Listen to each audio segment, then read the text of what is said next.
और अब खबर जम्मू कश्मीर से, जहां के डोडा के डेसा के जंगलों में आग लग गई। वन विभाग के कर्मचारी आग पर काबू पाने में लगे हुए हैं। आग की लपटें काफी तेज हैं। पहाड़ी इलाका होने की वजह से आग पर काबू पाने में काफी दिक्कतों का सामना यहां पर फायर ब्रिगेड कर्मियों को करना पड़ा है। तस्वीर आपकी टीवी स्क्रीन पर है। ये डोडा के जंगलों में आग लगी हुई है। इस आग में जलकर सब कुछ खाक हो गया। इसके अलावा जो इलाके में आग का धुआं फैला, उसकी वजह से लोगों की मुश्किलें भी बढ़ गई हैं। तस्वीर देर रात की आपकी टीवी स्क्रीन पर आप देख पा रहे हैं और यहाँ डोडा के जंगलों में आग लग गई थी। सबसे पहले आपको दिखा देते हैं इस वक्त की बड़ी खबर पंजाब से, जहां की मोहाली में 3 मंजिला इमारत गिरने से एक महिला की मौत की जानकारी मिल रही है। कई लोगों की अभी भी मलबे में फंसे होने की आशंका बताई जा रही है।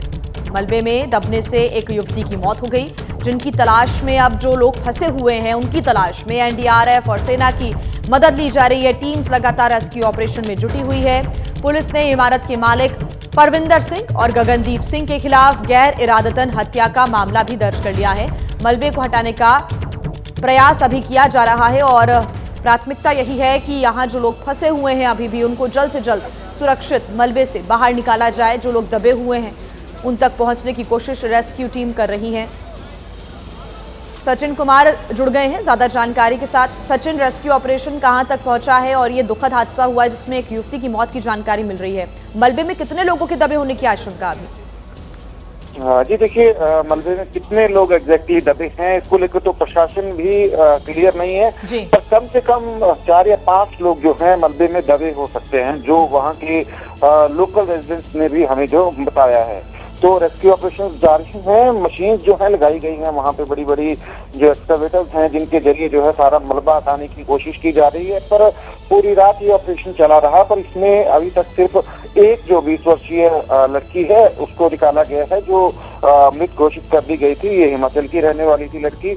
और अब सवाल यही है कि इस रिहायशी इलाके में ये इतनी बिल्डिंग जो है ये कोलैप्स कैसे हो जाती है।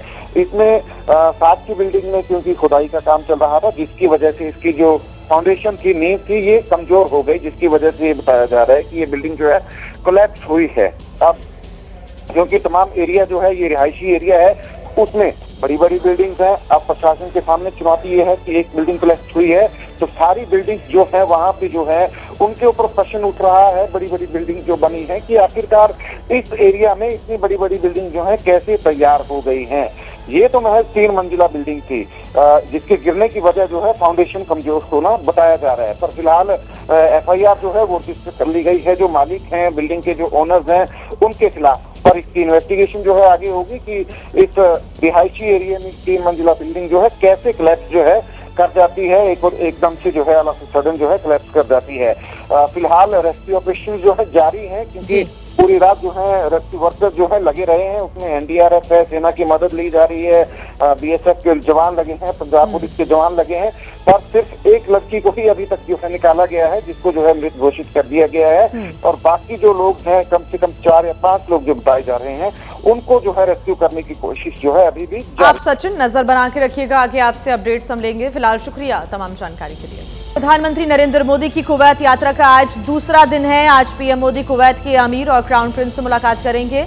आज भारत और कुवैत के बीच कई अहम समझौते पर भी हस्ताक्षर होंगे। कुवैत यात्रा के दूसरे दिन पीएम मोदी को बायान पैलेस में गार्ड ऑफ ऑनर दिया जाएगा। उसके बाद पीएम कुवैत के अमीर से मुलाकात करेंगे। पीएम आज कुवैत के क्राउन प्रिंस से मुलाकात करेंगे। पीएम मोदी के कुवैत के पीएम से मुलाकात के बाद कई समझौतों पर हस्ताक्षर होंगे। ये पल बहुत खास है। 43 इयर्स के बाद भारत का कोई प्रधानमंत्री कुवैत आया है। होटल में पीएम से मिलने के लिए भारतीय समुदाय की भीड़ उमड़ी थी। पीएम मोदी के लिए भारतीय कलाकारों की तरफ से खास कार्यक्रम प्रस्तुत किए गए, जिसमें केरल से लेकर तमिलनाडु की छाप नजर आई। कुवैत में भारत के टैलेंट, टेक्नोलॉजी और ट्रेडिशन का मसाला मिक्स किया है। और इसलिए मैं आज यहाँ सिर्फ आपसे मिलने ही नहीं आया हूँ, आप सभी की उपलब्धियों को सेलिब्रेट करने के लिए आया हूँ। कुवैत सिटी में पीएम मोदी ने अरबी भाषा में लिखी और प्रकाशित रामायण और महाभारत पुस्तक के प्रकाशक अब्दुल लतीफ अली ने सेफ और अनुवादक अब्दुल्ला बैरन से मुलाकात की। महाराष्ट्र में मंत्रिमंडल विस्तार के 6 दिन के बाद सीएम देवेंद्र फडणवीस ने विभागों का बंटवारा कर दिया है। मुख्यमंत्री ने गृह मंत्रालय समेत 5 विभाग अपने पास रखे हैं। अजित पवार को वित्त और एकनाथ शिंदे को शहरी विकास मंत्रालय दिया गया है। 15 दिसंबर को नागपुर में फडणवीस मंत्रिमंडल का विस्तार हुआ था। तभी से विभागों के बंटवारे पर सबकी नजर थी। सीएम फडणवीस ने गृह, ऊर्जा, कानून और न्याय, सामान्य प्रशासन, सूचना और प्रसारण विभाग अपने पास रखे हैं। डिप्टी सीएम अजित पवार को वित्त और योजना, राज्य उत्पादन शुल्क विभाग दिया गया है। दूसरे डिप्टी सीएम एकनाथ शिंदे को शहरी विकास, आवास, सार्वजनिक उद्यम विभाग दिया गया है। महाराष्ट्र बीजेपी अध्यक्ष चंद्रशेखर बावनकुले को राजस्व विभाग का जिम्मा मिला है। धनंजय मुंडे को खाद्य और नागरिक आपूर्ति विभाग, पंकजा मुंडे को पर्यावरण और पशुपालन विभाग मिला है। नितेश राणे को मछली और बंदरगाह, उदय सावंत को उद्योग, माणिक राव कोकाटे को कृषि, जय कुमार गोरे को ग्रामीण विकास, गुलाब राव पाटिल को जल आपूर्ति और अदिति तटकरे को महिला और बाल विकास विभाग की जिम्मेदारी सौंपी गई है। एकनाथ शिंदे के करीबी संजय शिरसाट को सामाजिक न्याय विभाग सौंपा गया है। चंद्रकांत पाटिल को उच्च और तकनीकी शिक्षा दिया गया है। और आइए आगे बढ़ते हुए बात करते हैं बिहार के राज्यपाल राजेंद्र विश्वनाथ आर्लेकर की, जिन्होंने स्वतंत्रता आंदोलन को लेकर एक ऐसा बयान दिया जिस पर अब विवाद हो रहा है। आर्लेकर ने कहा कि अंग्रेजी शासकों ने सत्याग्रह के कारण नहीं बल्कि भारतीयों के हाथों में हथियार देखकर भारत छोड़ा था। गोवा के कार्यक्रम में पहुंचे बिहार के राज्यपाल ने कहा कि देश के सभी हिस्सों में स्वतंत्रता आंदोलन चल रहा था। अंग्रेज सत्याग्रह के कारण नहीं, भारतीयों के हाथों में हथियार देखकर भागे थे। अनेक लोगों ने जब गन्स उठाए, हथियार हाथ में लिए, तब जाकर ब्रिटिशों को सोचना पड़ा कि यहाँ रहना है या नहीं। ढाल भी नहीं थी और क्या वो सत्याग्रह भी हम कर रहे थे, इसलिए नहीं गए वो। जब देखी उन्होंने कि बंदूक इन लोगों के हाथ में है, तब जाकर उनके यहाँ विमर्श होने लगा। ब्रिटिश पार्लियामेंट में हुई चर्चा का उल्लेख करते हुए आर्लेकर ने फिर दोहराया कि हथियार देखकर ही अंग्रेज भारत छोड़कर गए थे। कैसे कैसे लोगों ने यहाँ सशस्त्र आंदोलन किया था, सशस्त्र यहाँ संघर्ष किया था, कैसे कैसे ब्रिटिशों को जान गंवानी पड़ी यहाँ, इसका उल्लेख उन भाषणों में है। तब जाकर ब्रिटिशों को लगा कि अभी हमारा समय आ गया है यहाँ से जाने का। इट वॉज नॉट बिना खड़गे बिना ढाल। तो ये बयान आपने सुना। और बिहार के राज्यपाल के इसी बयान पर एनडीए में अब मतभेद नजर आ रहे हैं। बीजेपी नेताओं ने राज्यपाल के बयान का समर्थन किया, तो वहीं जेडीयू ने बयान से नाराजगी व्यक्त की है। आरजेडी ने भी राज्यपाल के बयान पर नाराजगी व्यक्त की। हथियारों से आजादी वाले राज्यपाल के बयान का बीजेपी नेताओं ने समर्थन किया है। बीजेपी नेता कह रहे हैं कि राज्यपाल ने सही बात कही है। बिहार के महामहिम राज्यपाल जी ने जो अपने भाषणों में, संबोधनों में बोला है, वो गलत नहीं बोले हैं, वो 100% सत्य बोले हैं। लेकिन जेडीयू ने राज्यपाल के बयान से असहमति जताई है। जेडीयू ने कहा कि अहिंसा के मार्ग से ही देश को आजादी मिली। हम सब ने देखा है कि किस तरह महात्मा गांधी जी ने अहिंसा का मार्ग अपनाया, जिसकी वजह से अंग्रेजों को हमारा देश छोड़ना पड़ा, मजबूर होना पड़ा। दे दी हमें आजादी बिना खड़ग बिना ढाल, साबरमती के संत तूने कर दिया कमाल। राज्यपाल के बयान पर आरजेडी ने भी नाराजगी जताई है। महामहिम जी के कहने का तात्पर्य, अर्थ कुछ और रहा होगा, लेकिन बीजेपी वाले इसको गलत अर्थों में ले रहे हैं। बिहार में अगले साल चुनाव होने और इसलिए आरजेडी सरकार को घेरने का कोई भी मौका, मुद्दा छोड़ना नहीं चाहती। तेजस्वी यादव बीपीएससी परीक्षा के खिलाफ धरना दे रहे छात्रों के बीच पहुंचे, उनके सुर में सुर मिलाते नजर आए। परीक्षा को रद्द करना होगा, करना होगा, करना होगा। छात्रों के बीच तेजस्वी की नारेबाजी बिहार में हुई बीपीएससी परीक्षा के खिलाफ है। बीती रात पटना के गर्दनीबाग इलाके में धरना दे रहे छात्रों के बीच तेजस्वी पहुंचे। छात्र पेपर लीक का आरोप लगा रहे हैं और परीक्षा रद्द करने की मांग कर रहे हैं। तेजस्वी ने छात्रों की मांग का समर्थन किया। तेजस्वी जब छात्रों के बीच पहुंचे तो पेपर लीक को लेकर नीतीश और बीजेपी की सरकार पर जमकर बरसे। पेपर लीक के बिना जो है परीक्षा हो, लेकिन हमारे मुख्यमंत्री अभी होश में नहीं है। बीपीएससी की उसी परीक्षा का छात्र विरोध कर रहे हैं, जिसके दौरान पटना के डीएम ने एक छात्र को थप्पड़ मार दिया था।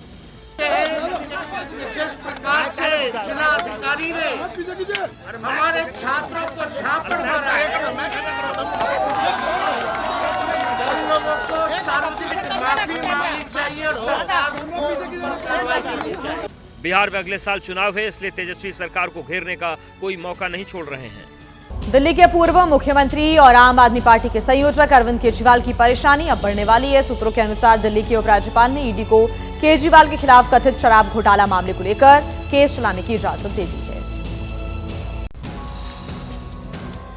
दिल्ली में फिर कथित शराब घोटाले में ईडी एक्शन की खबर आई है। खबर यह है कि एलजी ने ईडी को केजरीवाल पर केस चलाने की मंजूरी दी। केजरीवाल पर कथित शराब घोटाले में मुकदमा चल सकेगा। ईडी ने मुकदमे की मंजूरी के लिए 5 दिसंबर को पत्र लिखा था। आम आदमी पार्टी ने केस की मंजूरी को ही नकार दिया। कोई प्रोसिक्यूशन सैंक्शन नहीं दी गई है अब तक। सिर्फ और सिर्फ झूठ और राजनीतिक कारणों से ये सारी के सारा षड्यंत्र चलाया जा रहा है और ये बहुत शर्म की बात है। ईडी ने कथित शराब घोटाले में मनी लॉन्ड्रिंग एक्ट के तहत मुकदमे की मंजूरी मांगी थी। इसके समर्थन में कुछ दस्तावेज और एक हार्ड डिस्क दी गई थी। इसमें ईडी का आरोप है कि केजरीवाल ने साउथ ग्रुप के साथ मिलकर 100 करोड़ रुपए रिश्वत ली, टेलर मेड शराब नीति लागू करके निजी संस्थाओं का अनुचित लाभ पहुंचाया, साउथ ग्रुप के लिए अलग अलग शराब दुकानों में हिस्सेदारी सुनिश्चित की। आम आदमी पार्टी किसी मंजूरी से इनकार कर रही है, लेकिन एबीपी न्यूज को अपने विश्वस्त सूत्रों से वो कॉपी मिली है जिसमें एलजीबी सक्सेना ने ईडी को केस की मंजूरी देते हुए फाइल को आगे यानी कि केंद्रीय गृह मंत्रालय को भेज दिया है। और वहीं देखिए, बाबा साहेब के अपमान के मुद्दे पर कांग्रेस अब सड़क पर बीजेपी को घेरने की तैयारी कर रही है। आज से कांग्रेस अंबेडकर सम्मान सप्ताह मनाएगी। देश भर में प्रेस कॉन्फ्रेंस कांग्रेस के नेता करते हुए आपको नजर आएंगे।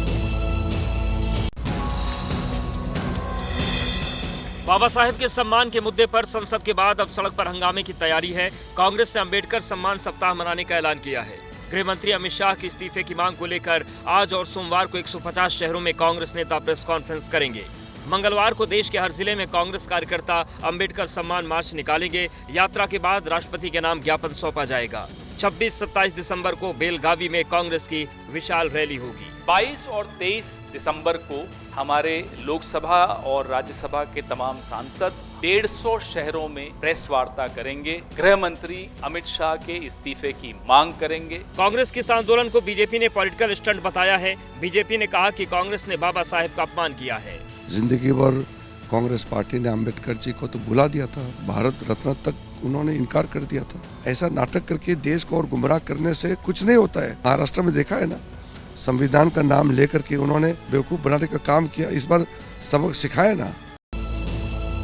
बात रायबरेली की, जहां पर पोस्टर और होर्डिंग लगाकर राहुल गांधी से सवाल पूछे गए। पोस्टर में लिखा था कि नफरत की आंधी राहुल गांधी। कांग्रेस कार्यकर्ताओं को जब पोस्टर की खबर मिली तो पहुंचे, हंगामा किया, पोस्टर्स को फाड़ दिया।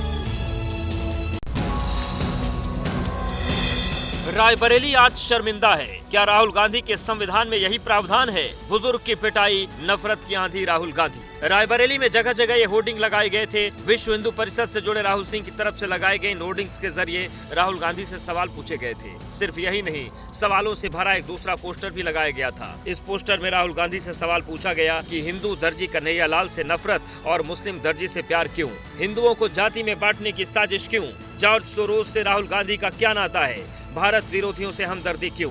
संभल के दंगाइयों से प्यार, लेकिन बहराइच पीड़ित राम गोपाल मिश्रा से दुश्मनी क्यों? आतंकवादी अफजल गुरु से प्यार, लेकिन राष्ट्रभक्ति वीर सावरकर से नफरत क्यों? कांग्रेस कार्यकर्ताओं को जैसे इन पोस्टर्स की भनक लगी, वो सड़क पर उतर आए। कांग्रेसियों ने जगह जगह लगे पोस्टर और होर्डिंग फाड़े। पोस्टर फाड़ने का वीडियो वायरल हो रहा है। पुलिस तक इस पोस्टर वार की जानकारी पहुंची तो पुलिस भी एक्टिव हो गई। अधिकारियों ने कहा कि पोस्टर लगाने की परमिशन किससे ली गई, इसकी जांच की जा रही है। जांच के बाद आगे की कार्रवाई की जाएगी। महाराष्ट्र के परभणी में हुई हिंसा के बाद पुलिस हिरासत में हुई मौत को लेकर विपक्ष लगातार सरकार को घेर रहा है। शरद पवार ने परभणी पहुंचकर पीड़ित परिवार से मुलाकात की। राहुल गांधी भी सोमवार को परभणी पहुंचेंगे। शरद पवार ने परभणी पहुंचकर सोमनाथ सूर्यवंशी के परिवार से मुलाकात की। 10 दिसंबर को संविधान की प्रतिकृति के अपमान की घटना के बाद परभणी में हिंसा हुई थी। पुलिस ने हिंसा के मामले में सोमनाथ सूर्यवंशी को गिरफ्तार किया था। हिरासत में सोमनाथ सूर्यवंशी की मौत हो गई। परिवार से मुलाकात के बाद शरद पवार ने कहा कि हम सोमनाथ सूर्यवंशी के लिए न्याय की लड़ाई जारी रखेंगे। पवार ने बीड में सरपंच रहे संतोष देशमुख के परिवार से भी मुलाकात की। सरपंच देशमुख की हत्या कर दी गई थी। शरद पवार ने कहा कि बीड में भय का माहौल बनाया जा रहा है। शरद पवार के दौरे के बाद डिप्टी सीएम अजीत पवार भी बीड पहुंचे। अजीत पवार ने भी संतोष देशमुख के परिवार से मुलाकात की। यहां नाराज लोगों ने अजीत पवार को घेर लिया।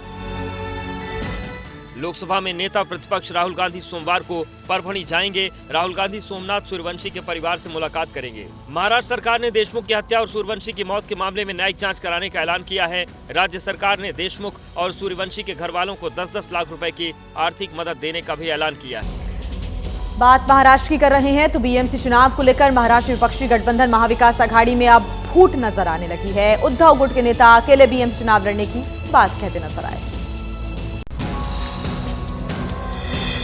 विधानसभा चुनाव में हार के बाद अब उद्धव गुट के कुछ नेताओं ने अकेले चुनाव लड़ने की बात कही थी। अब बीएमसी चुनाव से पहले फिर यही बात उद्धव केपे के नेता कह रहे हैं। उद्धव गुट के प्रवक्ता संजय राउत ने कहा कि पार्टी कार्यकर्ताओं की मांग है कि महानगर पालिका चुनाव अकेले लड़ा जाए। आमच्या कार्यकर्त्यांची एक इच्छा आहे की मुंबई आपण स्वतंत्रपणे लढलो तर आपण चांगल्या प्रकारे निकाल देऊ शकतो। 1996 से बीएमसी पर शिवसेना का कब्जा है, लेकिन अब पार्टी दो गुटों में बंट चुकी है। विधानसभा चुनाव में हार के बाद उद्धव गुट के लिए बीएमसी चुनाव अस्तित्व की लड़ाई जैसा है, इसलिए उद्धव की पार्टी अकेले चुनाव में उतरने की तैयारी कर रही है। वहीं सहयोगी कह रहे हैं कि इस मुद्दे पर अभी कोई चर्चा नहीं हुई है। अगर उन्होंने ऐसा कहा है तो मैं उनसे बात करूंगा कि ऐसी क्या चीज़ है कि जिसके कारण वो ऐसे निर्णय पे आ चुके हैं। वो चुनाव अकेले लड़ सकते हैं ऐसा कहा है उन्होंने, लड़ेंगे ऐसा नहीं कहा है। बीएमसी देश की सबसे अमीर महानगर पालिका है। साल 2024-25 में बीएमसी ने 59,955 करोड़ रुपए का बजट पेश किया था। बात संभल की, जहां से समाजवादी पार्टी के सांसद जियाउर रहमान वर्ग की मुश्किल लगातार बढ़ती जा रही है। पहले बिजली विभाग ने बिजली चोरी के मामले में 1,91 लाख रुपए का नोटिस भेजा और अब कहा जा रहा है कि जुर्माना न भरने पर विभाग कानूनी कार्रवाई सांसद के ऊपर कर सकता है। 17 दिसंबर को बिजली विभाग ने वर्ग के घर मीटर बदला। 19 दिसंबर को घर पर लोड की चेकिंग हुई, फिर बिजली चोरी की एफआईआर दर्ज हुई। यहां तक बिजली विभाग ने कनेक्शन भी काट दिया और अब बिजली विभाग ने सांसद जियाउर रहमान वर्ग को बिजली चोरी के मामले में 1.91 करोड़ का जुर्माना भरने का नोटिस जारी किया है, जिसे अदा करने के लिए विभाग ने 15 दिन का समय दिया है। जमा नहीं कर पाते हैं तो सेक्शन 5 नोटिस हमारे यहाँ जाती है और फिर तहसील को हम आरसी से करते हैं, वहाँ से रिकवरी का प्रावधान है। यानी बिजली विभाग ने जुर्माना न अदा करने पर आगे की कार्रवाई की तैयारी शुरू कर दी है। इधर समाजवादी पार्टी ने सांसद जियाउर रहमान वर्ग पर जुर्माने के खिलाफ यूपी की योगी सरकार पर चुभने वाला वार किया है। बिल्कुल तानाशाही है, एक तरफा कार्यवाही जो हो रही है ये बिल्कुल अनुचित है और ये जांच का विषय है और उनके पक्ष को भी सुना जाए। बिजली चोरी के आरोपों पर पहले दिन से समाजवादी पार्टी सवाल उठा रही है, बीजेपी सरकार को घेर रही है, लेकिन जियाउर रहमान वर्ग के घर बिजली चोरी के मामले में समाजवादी पार्टी या फिर वर्ग परिवार की ओर से अब तक कोई ठोस सबूत पेश नहीं किए गए हैं। यूपी के बाद अब बात मध्य प्रदेश की, जहां एक गाड़ी से 52 करोड़ का सोना पकड़ा गया। उसके बाद आरटीओ के पूर्व कांस्टेबल के ठिकानों से 250 किलो चांदी मिलती है। करोड़ों रुपए की दौलत की बरामदगी के बाद सूबे में भ्रष्टाचार को लेकर सियासत भी हो रही है। घर के अंदर चांदी के सिक्के या बिस्किट नहीं, पूरी की पूरी ईंट गाड़ रखी थी। पैसे इतने थे कि गिनने के लिए मशीनों को बुलाना पड़ा। ये सब कुछ मिला है मध्य प्रदेश के एक पूर्व आरटीओ कांस्टेबल सौरभ शर्मा के ठिकाने से। छापेमारी में अब तक करीब 8 करोड़ की संपत्ति मिल चुकी है, जिसमें 234 किलो चांदी, 52 किलो सोना और 2 करोड़ से ज्यादा कैश है। साथ में आलीशान घर और गाड़ी भी है। बताया गया कि सौरभ शर्मा पहले आरटीओ में कांस्टेबल था। पिता के निधन के बाद उसे अनुकंपा नियुक्ति में नौकरी मिली थी। इस बरामदगी के बाद कांग्रेस सवाल उठा रही है। कांग्रेस नेता कह रहे हैं कि आरटीओ में 20 साल के कामकाज की सीबीआई जांच होनी चाहिए। मुझे डर है कि हत्या नहीं हो, जो सौरभ है इनके पे हमला नहीं हो जाए, ये गायब नहीं हो जाए। इस पूरे मामले को लेके परिवहन विभाग के 15 साल 20 साल की पूरी जांच होनी चाहिए। विपक्षी सौरभ शर्मा के बीजेपी नेताओं के रिश्ते का आरोप लगा रहे हैं। ऐसे में मध्य प्रदेश के मंत्री को सफाई देनी पड़ी। किसी विभाग में लाखों कर्मचारी होते हैं, किसने क्या किया है जांच का प्रश्न है, मुझे इससे क्या लेना देना। आइए बात कर लेते हैं पंजाब की, जहां पर 5 नगर निगम चुनाव में आम आदमी पार्टी को पटियाला में पूर्ण बहुमत मिला। जालंधर और लुधियाना में आम आदमी पार्टी सबसे बड़ी पार्टी बनी। अमृतसर और फगवाड़ा में कांग्रेस बड़ी पार्टी बनकर उभरी, लेकिन कांग्रेस को बहुमत नहीं मिल सका। पटियाला नगर निगम के 60 में से 53 वार्ड्स में चुनाव हुए थे। यहाँ कानूनी लड़ाई के कारण 7 वार्ड्स में चुनाव नहीं हुए। पटियाला नगर निगम की 53 में से 43 सीटों पर आम आदमी पार्टी को जीत मिली है। यहाँ कांग्रेस को 4 और बीजेपी को 4 सीटें मिली हैं। शिरोमणि अकाली दल को 2 सीट मिली है। जालंधर नगर निगम में 85 में आम आदमी पार्टी को 38, कांग्रेस को 25, बीजेपी को 19, बीएसपी को 1 और निर्दलीय को 2 सीट पर जीत मिली है। यहाँ आम आदमी पार्टी को अपना मेयर बनाने के लिए 5 वोट का इंतजाम करना होगा। अमृतसर नगर निगम की 85 सीटों में से कांग्रेस को 38, आम आदमी पार्टी को 24, बीजेपी को 10, शिरोमणि अकाली दल को 7 और निर्दलीय को 6 सीटों पर जीत मिली है। यहाँ कांग्रेस सबसे बड़ी पार्टी बनी है। लुधियाना नगर निगम के 95 वार्ड में से आम आदमी पार्टी को 41, कांग्रेस को 30, बीजेपी को 19, शिरोमणि अकाली दल को 2, निर्दलीय को 3 वार्डों में जीत मिली। फगवाड़ा नगर निगम की 50 सीटों में से कांग्रेस को 22, आम आदमी पार्टी को 12, बीजेपी को 4, बीएसपी को 3, शिरोमणि अकाली दल को 3 और निर्दलीय को 6 सीटों पर जीत मिली है। फिल्म पुष्पा 2 के प्रीमियर के दौरान हैदराबाद के थिएटर में हुई भगदड़ का मामला तेलंगाना विधानसभा के अंदर उठा। अकबरुद्दीन ओवैसी ने अल्लू अर्जुन पर लगाए लापरवाही के आरोप। सीएम ने भी अल्लू अर्जुन को लापरवाह बताया। हैदराबाद के संध्या थिएटर में पुष्पा 2 के प्रीमियर शो के दौरान हुई भगदड़ का मामला तेलंगाना विधानसभा में उठा। एआईएमआईएम के विधायक अकबरुद्दीन ओवैसी ने कहा कि हादसे की खबर मिलने के बाद अल्लू अर्जुन ने कहा था कि फिल्म अब सुपरहिट होगी। पुलिस वाले आकर बोले कि भगदड़ हो गई, स्टैम्पेड हो गया, एक लेडी मर गई है। वो फिल्म स्टार पलट के ऐसा मुस्कुराते हैं और बोलते हैं अब तो पिक्चर हिट होने वाली है। विधानसभा में सीएम रेवंत रेड्डी ने भी कहा कि अल्लू अर्जुन ने लापरवाही बरती, वो बगैर इजाजत थिएटर में पहुंचे थे। जबरदस्ती से वो हीरो को हमारा डीसीपी वो लॉ एंड ऑर्डर सिचुएशन देकर उनको बाहर लेकर आए, फिर रूफटॉप निकाल के फिर लोगों को ऐसा कर रहा। तो ये कैसे इंसान है, हम लोग क्या बोलना है। विधानसभा में लगे आरोपों पर अल्लू अर्जुन ने सफाई दी है। अल्लू अर्जुन ने कहा कि मेरा चरित्र हनन न किया जाए। Not to blame anybody. There are a lot of misquotations which I have not said. It is just to clear that I have not said anything like that. Please don't judge me.